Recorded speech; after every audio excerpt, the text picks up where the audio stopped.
Hi, I'm Manfredini, Ace's home expert, and today we have 3 different projects you can do with leftover paint from a project you may have done in your own home. We've got a little leftover gray paint here that was used to paint some cabinets in the bathroom that I'm standing in. We're going to use that paint to paint the back side of both of these doors so it really finishes off the project. Let me show you how it's done.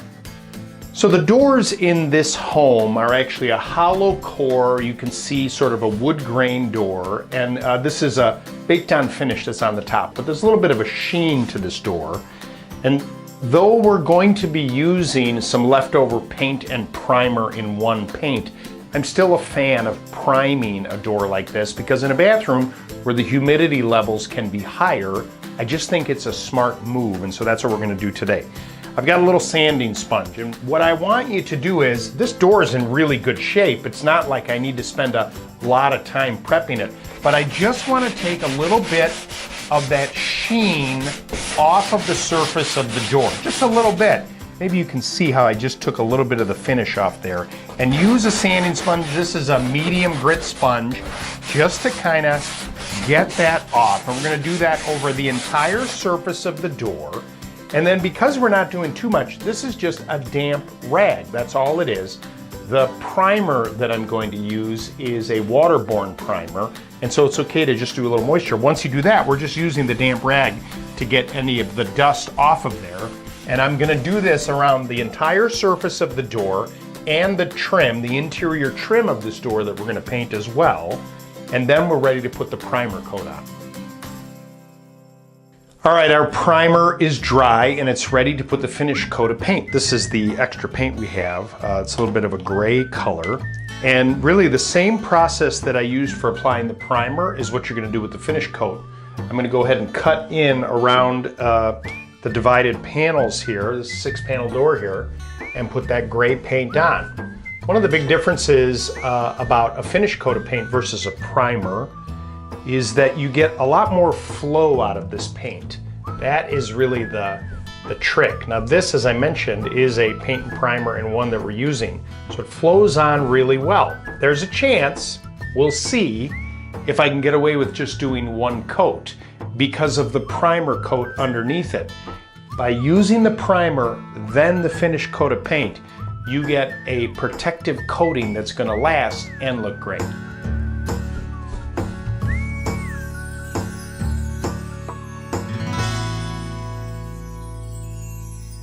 Here's another project you can do with some leftover paint, a little splash of color. Here's a chest of drawers that were painted on the outside, but not quite finished. Look at the side of these drawers, how they're unfinished, natural with a little overpaint. We're going to use some leftover paint and give it a splash of color. So I pulled the drawer out. This is really a fun little project because it's the kind of thing that you'll know it's there, and it'll really make you smile every time you open up the drawers with a bright splash of color. We had a quart left over of a little pink that is actually called King of Hearts. That's the name of the color.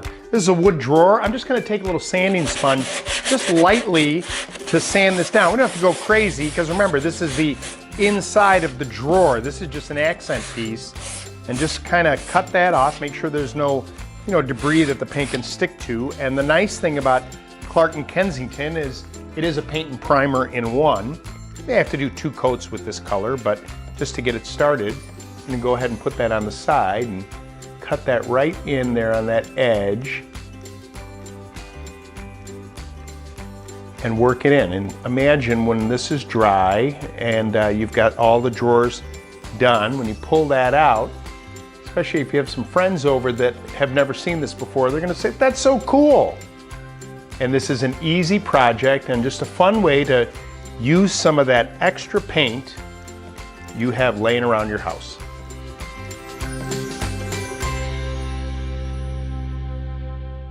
Here's another project you can do with extra paint that you have left after a project. If you have any wooden cooking utensils, you can paint them.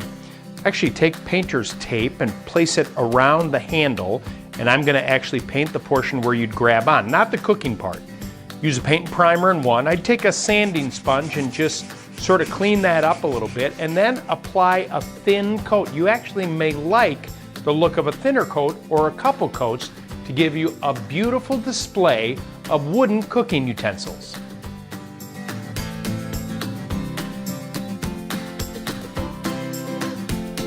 So there you have it, 3 ideas on what to do with that extra paint you have lying around your home. Don't put it to waste. Have it inspire you and have some fun with it.